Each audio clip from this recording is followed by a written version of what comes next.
So I've had a handful of days that have been decent. I've been a lot more mentally clear. I've been stronger. I haven't been having heart trouble, which is big. My hands haven't been shaking too much. So there's been some ups and downs, some changes. It changes definitely with how much I do. Like my mother and I took a ride up to Cadillac and back in the same day, and that is a long time in the car. All the little bumps on the road definitely affect my neck, so stuff's going on there. And it's probably, right, most likely, I'm going to assume that there's going to be a downtrend at some point in the future because I've had these little uptrends before. And it still feels like every morning I wake up and someone like kicked me in the back of the head. So I got this horrible headache. But the other stuff is is big too. So I'm kind of going with the assumption that that's the best I'm ever going to feel, which is decent, which is actually okay. Like I'm working with dealing with having a migraine all the time. I'm getting better at it. I definitely have to limit myself in certain ways. But I've even been able to work out a little bit, like really lightly, almost like rehab, prehab type of workout stuff. When I when I've been feeling really bad, if I work out, I don't recover. The muscle doesn't build back up. So like my forearms are getting pretty small. They just I work out the muscle and then the muscle like deteriorates and gets smaller because it's not healing, it's not recovering. So that's completely pointless, counterproductive actually. But as I've been feeling better, work out in this rehab prehab style, which I know pretty well from past experiences, and that seems to be working somewhat, or even a decent amount. Like feel decently strong, and I've been fasting. I've been doing daily what is a lot of times termed intermittent fasting, but I just do it every day, and usually fast somewhere between 18 and 20 hours. And I figure no matter what shape my body is in, I have to cut weight. Like even if my muscles won't recover or repair, all the stuff that's going on is really hard on my organs anyway. It's really hard on my heart, my lungs, my kidneys, my liver. All that stuff is being taxed more than it normally would because my hormones are messed up, my nervous system is messed up, which messes up my hormones, which messes up everything. So I have, no matter what, I have to get the weight off just to ease up some. Maybe it'll help quality of life, maybe extension of life type of thing. And the fasting will definitely help with that. I did that before every day for like 18 months, and it was hard to keep weight on. I stayed pretty lean, pretty easy at that time. So that's really good. Now it's a little bit of a debacle because I had this before where I felt decent for like 2 weeks straight, which seemed like an eternity. So I kind of went with the assumption that like, oh, I'm better, and then I got some job opportunities and stuff, and then like felt worse. Got bad, got shaky again. All the stuff hit, and then lost those, and it was a mess, kind of a disaster. So I'm trying to ease my way into certain things and use this period, this point where I feel somewhat better to try to set up habits, systems, environments, opportunities that would be able to sustain even if slash when it goes bad again. So that's kind of my idea. I've been working in that direction. Now, I do have some leads. I'm going to the Michigan Institute for Neurological Disorders at the end of April, April 27th. And, and then right away, I've my first exam for the University of London for the philosophy degree that I signed up for a long time ago at Michigan State, which will be interesting. That's May 3rd, I do believe. And I'm doing a certification in meditation from Grand Valley State, and I'm doing a course from the Joint Task Forces of the United States military, and I just finished a course from the Ayn Rand Institute in philosophy, and I just finished a course from the Foundation for Economic Education in economics. So that's just been the last handful of days because I've been ambivalent about what opportunities to pursue slash advance, not knowing how long this is going to last or how good it's going to get or what's going to happen afterwards. But we have started doing some adjustments in my neck, right? We're still moving the plates in my skull. I've been getting less and less reactions to that, which is very interesting. So I like sometimes see stars. I definitely get tired afterwards. There's still some changes, but they're not as severe as before when I was getting them. So I don't know if I'm adapting to them, adjusting to them. They're making improvements. Not exactly sure, but seems to be a good sign. Also, we started distally, we started further away, and we started working more towards my deformity, going really easy, and we've made pretty strong adjustments now, last couple of times, to the base of my neck, which is where I have the extra set of ribs coming off C7, right, the bottom of my cervical spine.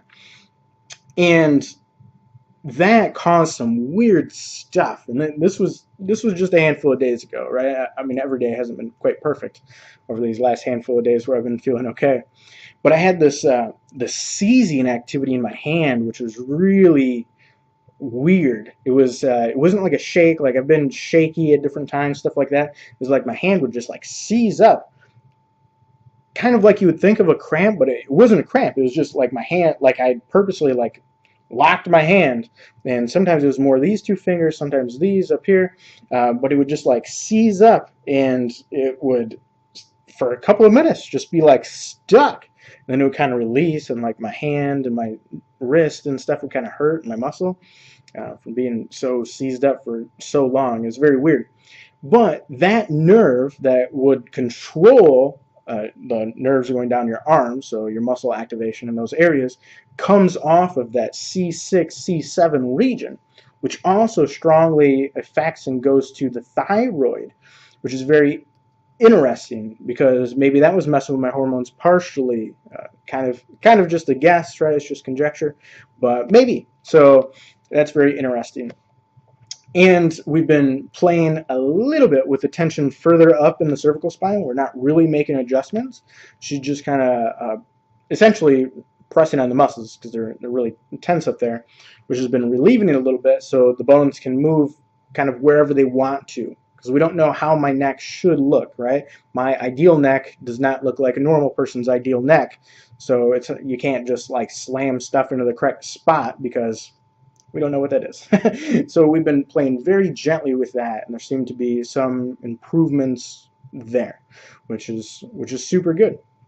So overall, this last handful of days have been, it seems like they have been progress, but there's kind of this up and down cycle, so I'm not really sure if it's like steady progress or not, but it's been interesting. And we'll see. I'm going to try to sustain it, obviously, as long as I can, and try to establish these habits, patterns, environments, circumstances that would allow me to do better when I have the bad period that I assume is coming. I've also been doing more research on the surgeries and stuff, and I have found a few people that have benefited from the surgery, where you go in through the back of the mouth and into the brainstem, you cut the odontoid, which is a little bone that's pressing up against my brainstem, off, and then you fuse the cervical spine. And there's some people that have been strongly helped by that. And even if that was kind of the best way to go, I'd probably not go that way, just because I'd rather take my chances a different direction. But it's good to find out that some people have had some success with that, because I've mostly heard horror stories. So it's still heavily slanted statistically towards working out absolutely horribly. But there are a few success stories. And it's very interesting connecting with the people on Facebook, because you can't just go out and find someone that has this type of neck deformities, especially one that's similar to mine specifically. But on Facebook, you can find them, and then you can exchange stories and symptoms and what other people are trying. And it's a great learning / connection tool. And you can see, especially parents come in there, and they have kids that have this deformity. They don't know anything about it. They're going to doctors. Doctors are telling them the wrong information, a lot of wrong information, and they can get kind of caught up to speed a lot faster than in any other way. So the most helpful medical instrument I've encountered so far has been Facebook, which seems odd, ironic, but also makes a lot of sense. So overall, some progress, we'll call it, some progress in some areas and some opportunities, and hopefully this will lead to something in the future, or hopefully it shows part of the future. We will see. I'll try to ease into it and go that direction. We obviously know that at some point in the far future, this is probably going to end up really bad. We're not sure. I'm not sure exactly when that is, and how that's going to look or how that's going to work. But if it's just the migraine, like I can deal with the migraine. I can learn how to deal with the migraine. My work capacity and my concentration capacity and my memory capacity probably not going to be what they once were if I constantly have a migraine every day. But it's way better than having the shaking hands and the heart like going crazy and being dizzy and basically being non-functional, like laying on the couch all day just trying to like stay semi coherent, like somewhat coherent. Is I'm basically non-functional in that state, whereas right now I'm pretty functional. I'm guessing my work capacity for like physical labor would only be like a couple of hours, and mental capacity might be something similar, but I could probably do both, which allows me some opportunities. That means I can do some stuff with that, and hopefully as I improve, as I get these good periods and I improve, different stuff I'm trying, a different way I'm sleeping, and exercise that I'm doing, basically neck bridge against the wall, which offers slight compression. I think that's helping, so it's kind of an experiment. I'm doing joint mobility again overall, and even through my neck, because why not? I'm doing some tension exercises, kind of that rehab, prehab work. So all of that combined, hopefully, will make my lows not as low, and maybe my highs higher, and if I can bring the high higher, right, on like the performance scale, and sustain it for longer, and the low isn't quite as low and it's not quite as long, then that allows a decent quality of life. So that's kind of the way I've been looking at it right now. So I'm playing with some other different like mental framework stuff. I obviously get kind of depressed and in a bad state when I'm doing very bad and it seems like I have no future. But I've been playing with that stuff as well, especially during this good time. I want to kind of build up those certain outlooks or beliefs or perspectives that would support me in the bad times. So all of that combined leads to pretty good stuff. So feeling decent.